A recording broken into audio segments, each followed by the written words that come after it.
আসসালামু আলাইকুম। আজ আমি রান্না করব মুসুরির ডাল দিয়ে পাট শাক। এটি খুবই সহজ, পুষ্টিকর এবং ভাতের সঙ্গে দারুণ লাগে খেতে। প্রথমে ডালটা ভালো করে ধুয়ে আমি পরিষ্কার করে নিয়েছি। চুলে একটা প্যান বসিয়ে দিয়েছি। এখন ডালটা আমি দিয়ে দেব। সাথে দিয়ে দেব কাঁচামরিচ, পেঁয়াজ, রসুন কুচি, সামান্য কিছু মরিচের গুঁড়া, হলুদের গুঁড়া, সামান্য একটু ধনিয়ার গুঁড়া, স্বাদ মতো লবণ দিয়ে দেব।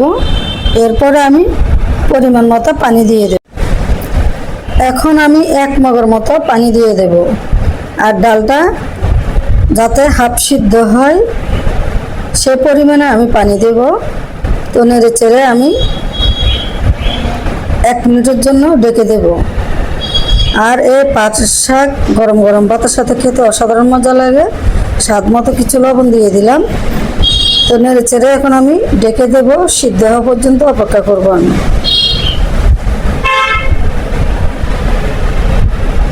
এই তো এখন ডালটা প্রায় সিদ্ধ হয়ে গেছে। ডালটা সিদ্ধ হয়ে গেছে। এখন আমি ধুয়ে রাখা পাটের শাকটা দিয়ে দেব। আর পাটের শাকটা বেশি সিদ্ধ করতে হবে না, তাহলে এটা পুষ্টিগুণ আর এটার যে একটা সবুজ কালার থাকে ওটা থাকবে না। তাই বেশি সিদ্ধ করতে হবে না। একবার বলক আসলে তারপরে বাগার দিয়ে দিতে হবে। তা আমি 1 মিনিটের মতো ডেকে দিয়ে রান্না করে নেব। এতে বলক এসে গেছে। আমি ডালের সাথে শাকটা ভালো করে আমি নেড়েচেড়ে মিশিয়ে নিচ্ছি। এই তো আমার শাকটা সিদ্ধ হয়ে গেছে। বেশি সিদ্ধ করব না। এখন আমি শাকটা বাগার দিয়ে দেব। চুলে একটা ছোট প্যান বসিয়ে দিয়েছি। পেঁয়াজ কুচি দিয়ে দিলাম, রসুন কুচি দিয়ে দিলাম, 2টা শুকনো মরিচ দিয়ে দিলাম। শুকনো মরিচটা দিলে একটা সুন্দর একটা ফ্লেভার আসে আর খেতে খুব ভালো লাগে। তো আমি পেঁয়াজ কুচি আর রসুন কুচিটা সোনালি কালার করে ভেজে নেব।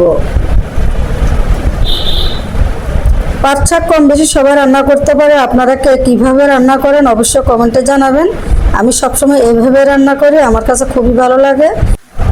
রসুন আর পেঁয়াজটা সোনালি কালার হয়ে গেছে। এখন আমি বাগার দিয়ে দিলাম। এখন নেড়ে চেড়ে শাকের সাথে মিশিয়ে নেব।